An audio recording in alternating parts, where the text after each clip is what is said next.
Belmont Stable was built to be a police stable back in the 30s. Matter of fact, 1936. It was to house the Fairmount Park guards, mounted guards. Name is Ike Johnstone. Right now we're at the Bill Pickett Riding Academy, located on West River Drive in Montgomery, Fairmount Park, Philadelphia. I moved in '96, so it was practically vacant during that, for that period of time. We moved in here to start a youth program to work with the youth, primarily in the Temple area, and that's where it all, because I spent 30-some years of my life in Temple. I have 4 kids, they all graduated from Temple. So it was started to, as far as I'm concerned, to give back to Temple and to the kids in that area. I retired as a lieutenant with his campus police department after I think it was 32 or 33 years, something like that. But we started this program along with Mr. White, who was the vice president at Temple at the time, and Mr. Bergman. So the 3 of us started this program in 1996, I think it was. Basically what we do, we bring the kids down here. It primarily was a summer program. We bring the kids down here during the summer months just to get them out the neighborhood, expose them to the horses, and we have them riding, but the whole thing wasn't designed to make riders out of them, but it's just to get them out the neighborhood. Horses will teach us a lot about ourselves. If you have any anger in you, the horse is going to pick it up, and you're not going to be able to communicate with the horse. So it teaches how to control your anger. Same thing with fear. If you have this fear running through you, they'll pick that up. When you look at a horse, you're looking at yourself. He has no agenda. You know what I'm saying? What you see is what you get. You can't fool a horse.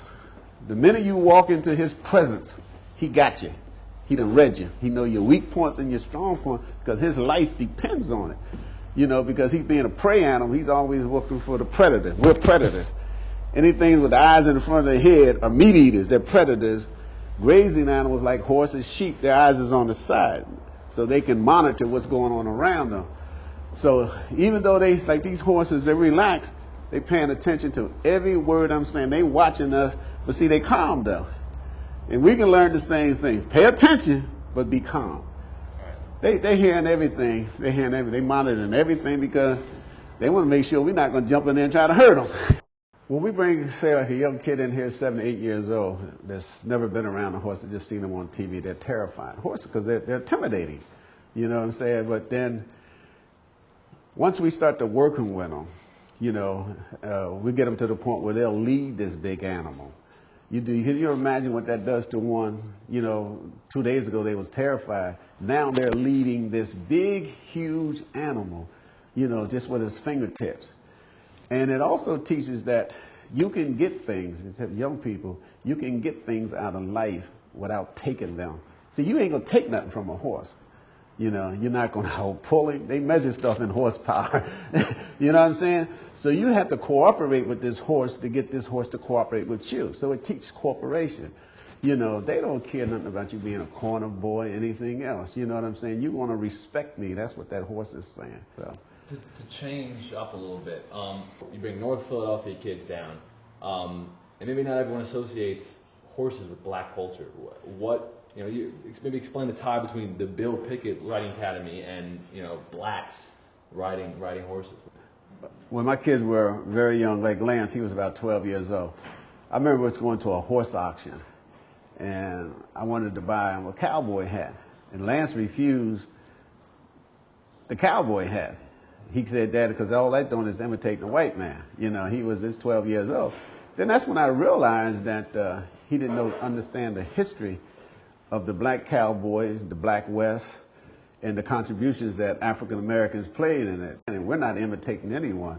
The origin of the word cowboy is really a black person. Because during slavery, we were referred to as boy. We took to the plantation of cow. So that's how the word came about with a lot of people. So the word then got lost over the years. But it's really derogatory. Now everybody wants to be a cowboy. it was the blacks who settled the West, you know, including the Buffalo Soldiers. They're the ones who fought the Indians, you know, but they never played that. So it's that history that I end up trying to teach my kids. Now we pass that on, because that's one of the things we do down here is teach the history of the Black West and the Buffalo Soldier. They hearing everything. They hearing everything. They monitoring everything because they want to make sure we're not going to jump in there and try to hurt them. So what I'm saying is that knowing this, it teaches you to relax. And just like you can walk down Center City, North Philly, and everywhere, and you can walk through it, and you do it, because sometimes I ask you, how'd you get here? And you tell me how you got here. I say, woo. But the thing is, you can do it and pay attention and not act like you're afraid, you know, looking all around, because now you're just making yourself, you know what I'm saying? These horses will teach you to relax. And I can tell you go on places, you're good people. We'll see. Yeah, nah, man, I tell you, like you said, he's been all over. I done dined with the governors, presidents, Nelson Mandela, Bishop Tutu, and all of them. Wild stories. And even the Farrakhan's, and I'm saying all that to say is a credit. I've been around, and you're good people. I'm going to just record on tape right now. This is probably going to be the best project.